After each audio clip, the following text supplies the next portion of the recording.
Hello mga katropa, ngayong araw nga pala ay kain tulog muna ang gagawin ko. Ilang araw na nga pala kasing masama yung pakiramdam ko. Para bang araw-araw na lang nangihina yung buong pagkatao ko. Sinubukan ko nga palang mag-kilometer, baka kasi nilalagnat na pala ako. Kaso normal naman pala yung temperature ko. Sabi tuloy nila mama, wala daw akong sakit. Nagdadahilan lang daw ako kasi tinatamad akong kumilos. Well, medyo totoo naman yung sinasabi nila kaya nagsasakit-sakitan na lang ako. Naawa tuloy sa akin si Ninang Thea. Sabi niya siya na lang daw magluluto ng ulam. Gustong gusto ko kasi yung version niya ng adobong labong tapos lalagyan ng sili. Ay, ang sarap. Pero sa totoo lang, masama talaga pakiramdam ko. Feeling ko nangihina talaga ako. Ilang araw na nga pala kasi akong hindi nakakatulog ng maayos. Feeling ko na overwork na yata ako. Kaya pasensya na kung medyo malumanay minsan yung voice over ko. Ang gusto ko lang naman makakapag-upload pa rin ako kahit masama yung pakiramdam ko. Sa mga hindi kasi nakakaalam, bukod kasi sa pagsa-sideline ko sa pagiging content creator, meron din kasi akong full-time job. Saka gustuhan ko kasing kumita ng extra income kahit lang ako ng kayod, nakakalimutan ko nang isipin yung sarili ko. Ang goal ko kasi bago matapos yung taon, makabili ako ng chopper para lilipad-lipad na lang ako papuntang palengke.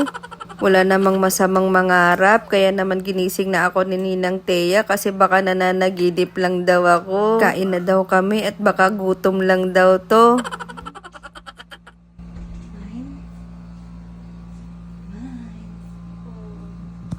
Kain na.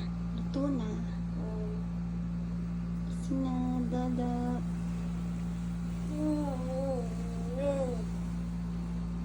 Wait. Ulit ng 5 minutes. 5 minutes.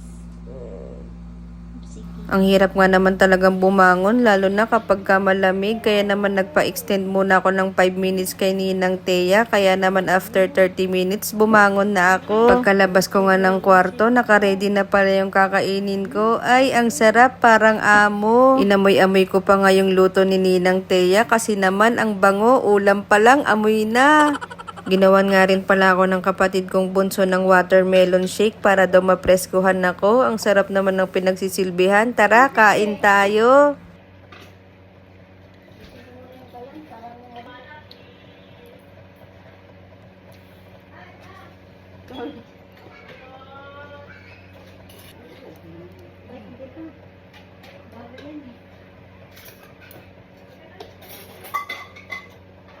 Alam ko na kung saan umiilit.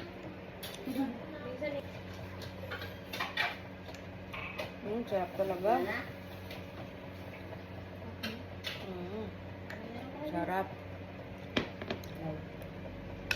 Ang gulay, ano sabi niya? Eh, wala. Napapilanood daw nila.